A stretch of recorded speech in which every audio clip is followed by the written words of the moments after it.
Assalamualaikum semua. Mari belajar bersama Cikgu Fiza. Kata sendi nama. Perkataan yang hadir di hadapan kata nama untuk menunjukkan tempat, kedudukan, arah, waktu, masa, orang dan punca sesuatu. Mari kita lihat contoh kata sendi nama. Kata sendi di, penggunaannya digunakan untuk tempat, dieja terpisah daripada kata nama atau frasa nama yang mengikutinya. Ayat contoh, 1. Majlis itu diadakan di Kota Tinggi. 2. Dr. Nurul bekerja di Hospital Sultanah Aminah.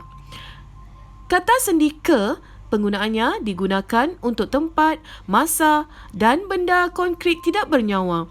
Dieja terpisah daripada kata nama atau frasa nama yang mengikutinya.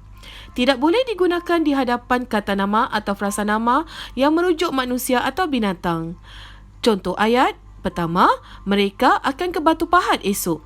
2. Adik menunggu ayah pulang dari petang sampai ke malam. 3. Ismet ke sekolah pada waktu pagi. Seterusnya, kata sendi dari digunakan untuk tempat, arah atau masa. Contoh ayat 1. Bas itu dari Kuala Lumpur. 2. Mereka menunggu dari pukul 8 pagi. 3. Yati dari Melaka. Kata sendi daripada digunakan untuk orang, perbandingan, asal kejadian, benda abstrak, pertentangan dan untuk menunjukkan keanggotaan. Ayat contoh 1. Surat itu saya terima daripada Azalina. 2. Kotak itu diperbuat daripada kayu. Kita teruskan dengan contoh yang seterusnya. Kata sendi bagi atau untuk, penggunaannya digunakan untuk menentukan sesuatu yang dibezakan daripada yang lain. Ayat contoh, sumbangan untuk atau bagi mangsa kebakaran sedang diagihkan. Kata sendi pada digunakan untuk masa, manusia, binatang, benda abstrak dan benda konkret tertentu. 1. Bas itu tiba pada pukul 2 pagi. 2. Hadiah itu ada pada kakak. Kata sendi demi digunakan di hadapan kata nama atau frasa nama yang membawa maksud tujuan. Contoh ayat, rakyat Malaysia mesti bersatu demi kesejahteraan negara. Tentang digunakan untuk menyatakan makna berkenaan dengan. Contoh ayat, guru-guru sedang berbincang tentang masalah kehadiran murid. Kepada, akan, terhadap digunakan kepada kata adjektif yang menyatakan perasaan atau sikap. Contoh ayat, 1. Ahmad suka akan durian. 2. Lily amat sayang akan kepada ibunya. 3. Kita mesti hormat akan, kepada, terhadap ibu bapa.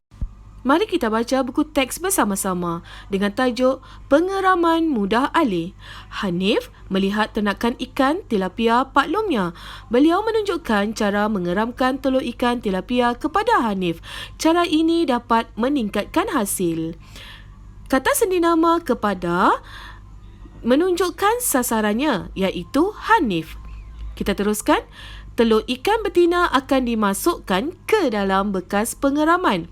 Bahan terbuang seperti botol mineral digunakan sebagai bekas pengeraman. Suhu air di dalam botol sama seperti suhu di dalam mulut ikan. Mari ikut Pak Long ke tempat pengeraman. Di sini, kata sendi nama ke dalam dan di dalam menunjukkan arah atau tempat. Seperti menunjukkan perbandingan, manakala ke menunjukkan tempat atau arah. Mari kita teruskan. Kita lihat dahulu gambar pertama, kedua, ketiga dan keempat. Gambar pertama, ikan betina ditangkap oleh pekerja. Kata sendi namanya ialah oleh. Kita teruskan dengan gambar kedua, telur ikan keluar dari. Ayat yang boleh kita bina ialah telur ikan dikeluarkan dari mulut ikan tilapia betina. Gambar 3, bekas pengeraman tiruan hingga menetas. Ayat, telur ikan betina dimasukkan di dalam bekas pengeraman tiruan hingga menetas. Dan gambar terakhir, sangkar kolam anak ikan di dalam. Ayat, anak ikan yang telah menetas diletakkan di dalam sangkar kolam.